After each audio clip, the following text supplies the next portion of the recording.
Bonjour. Bon, en fait, désolé, c'était le wifi qui déconnait, on ne sait plus. Donc, je ne sais pas si je dois reprendre l'histoire. Oui, il faut reprendre, il faut reprendre. D'accord. Donc, je disais, c'est l'histoire justement de l'une de mes meilleures amies.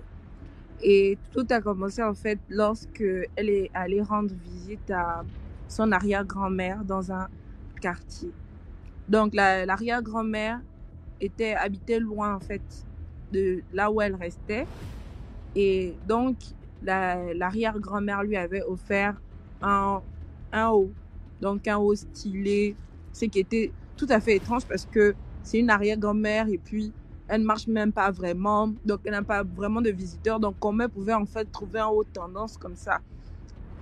C'est ce qui était étrange. Mais bon, elle se disait, bon, peut-être on lui a fait un cadeau, quelqu'un est passé, peut-être, on ne sait pas. Donc, elle a pris le haut et elle a porté ce haut. Et voilà. Donc, elle a amené le haut chez elle. Et quand elle est arrivée là-bas, des choses étranges ont commencé à se produire.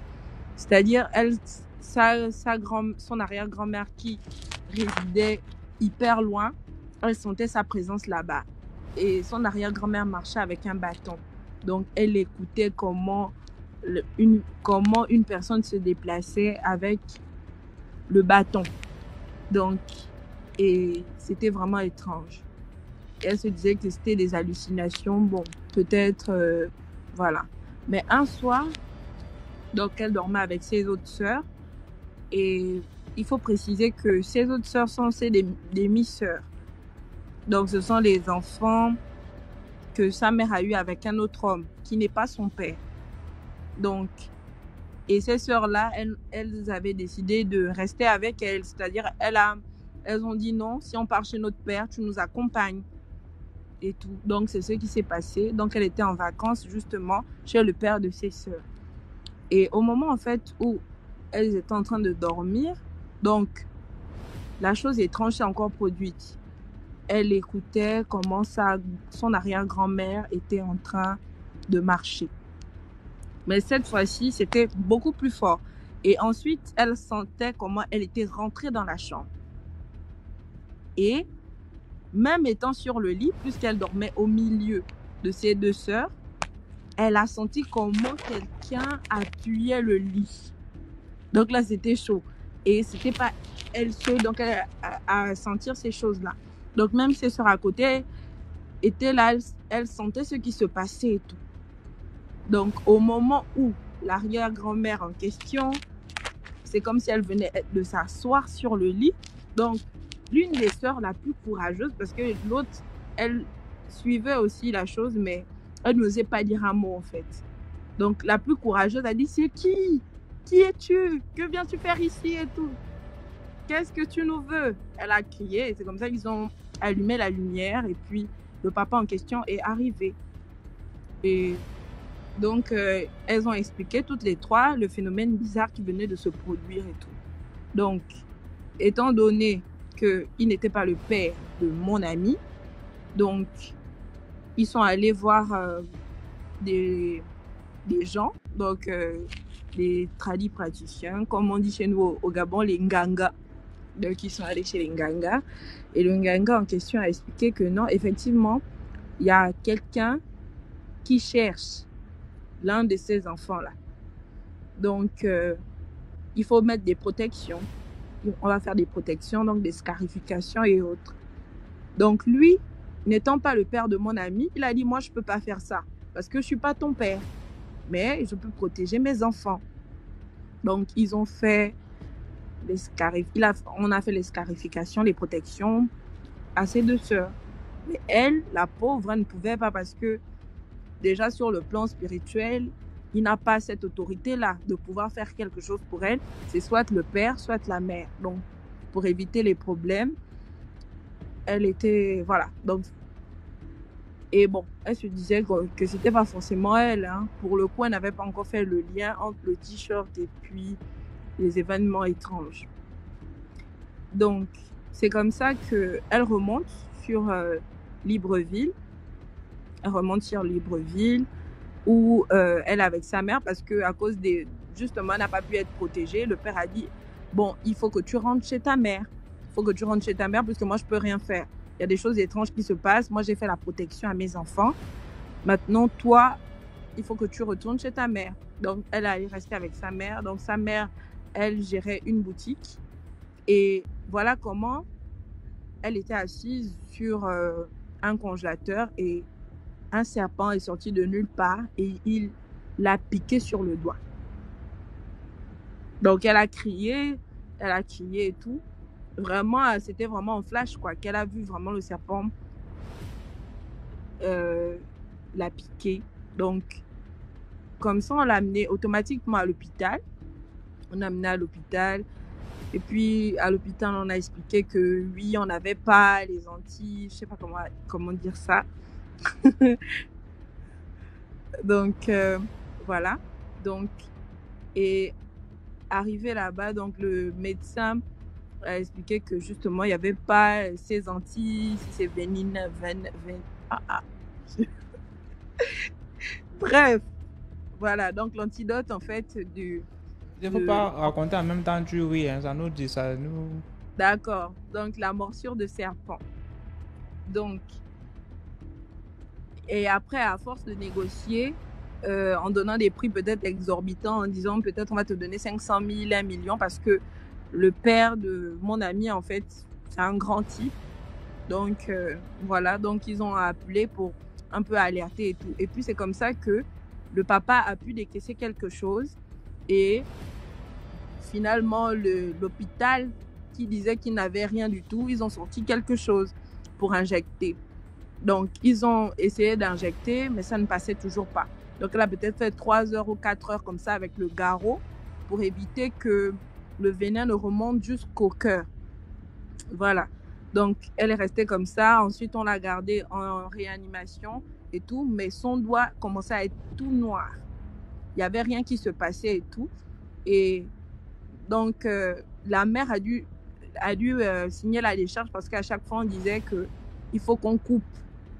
Il faut qu'on coupe le bras, pas le doigt, le bras. Parce que ça avait déjà circulé sur une surface assez grande. Et donc, la mère a signé la décharge, elle a dit non, c'est pas possible, ma fille, on peut pas lui couper le bras, jamais. Donc, elles sont reparties. Et en allant maintenant, elles sont reparties au village, elles sont allées consulter des gens. Donc, en allant consulter les gens ont expliqué que, en fait, c'est son arrière-grand-mère qui était venue sous forme de serpent et que la seule façon pour qu'elle sorte indemne de cette situation, c'était que le même serpent, on puisse l'attraper et le tuer pour qu'elle puisse vivre. Parce que le but n'est même pas qu'on lui coupe un membre. Parce que si on coupe le membre en question, ça va créer une autre gangrène. En tout cas, ça va finir par la tuer totalement. Donc, la seule solution, c'est celle-là. Donc, il n'était pas convaincu, elle n'était pas convaincue en fait par cette révélation. Comment elles allaient faire pour récupérer le même serpent et puis le tuer. Donc, c'était vraiment difficile. Donc, elles sont encore allées ailleurs. En allant ailleurs, justement, on faisait boire des potions, des choses, voilà. Donc, en disant que non, ça va et tout. Et c'était toujours la même chose qu'on répétait, qu'il faut qu'on attrape le serpent en question et qu'on le tue pour qu'elle puisse vivre. Parce que ce qu'elle a, ce n'est pas le bras, c'est tout le corps. Parce que quand on va couper le bras, ensuite on va dire on va couper autre chose et elle va mourir, c'est ça. Donc, c'était ça. Donc, c'est comme ça que finalement, elles sont reparties chez les premiers Nganga qu'elles sont allées voir. Et elles ont demandé en fait quelle est la conduite à tenir. Puisque nous sommes partis ailleurs, on nous a répété la même chose. Donc, qu'est-ce qu'il faut faire? Donc, c'est là où il a expliqué que justement, pour que ça se fasse, il faut que tu amènes une grosse boîte de lait. Une grosse boîte de lait parce que ce serpent-là en question, il aime la sucrerie.